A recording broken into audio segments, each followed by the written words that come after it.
navštívil mě kamarád a upozorňuje na to, že existuje ta možnost Nová zelená úsporám, a tak jsem měl firmu teda, která nabízela 4 solární panely, ale s výkonem stejným, jako dává Unisolar, teda jo, dává větší.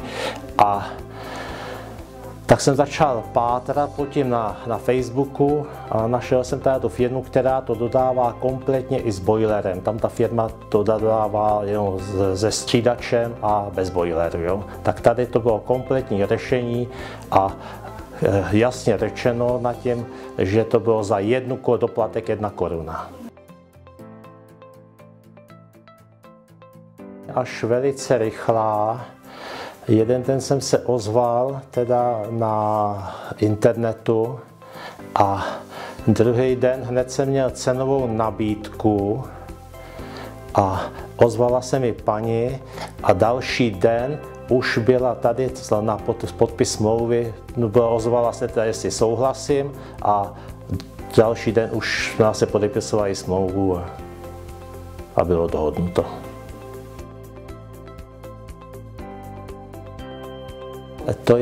To bylo jeden z důvodů, proč jsem do toho šel, protože nechtěl jsem v žádném případě se nějak doprošovat na úřadech a tady firma mi doporučila přímo jako pracovníka, který přijel, vyřídil dotaci a peníze s tím, že peníze přišly na účet předem.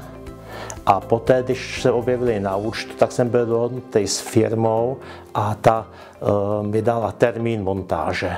Takže napřed peníze, pak byla montáž, v pátek namontovali, v pondělí jsem měl fakturu a následně jsem teda poslal těch 90 001 koruna na účet firmy.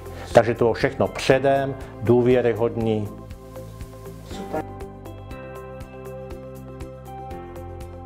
Montáže velice slušně. Já jsem se snažil spolupracovat s pánem na střeše, to je pan Radošínský teda, jo, a byla snaha mu nějak pomoct. Ne, všechno si dokázal sám, jenom minimálně něco podržet nebo tak, a po nich zůstala čistota, všechno si zametali, ty ostřižky těch upínacích řemínků, jak to připomíná, všechno poklidili, i když jsem je z toho zrázel, říkám, já si to uklidím, ne, to je ve smlouvě, to ji musíme udělat.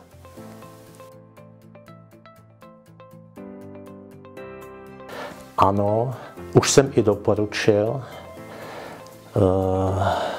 je v jednání jedna montáž, kde je uzavřená smlouva, a teď se nabídnul paní, zase se ještě jeden kamarád tady ozval a má o to zájem, budeme o tím jednat. A všeobecně to chválím a možná, že se najde ještě víc zájemců.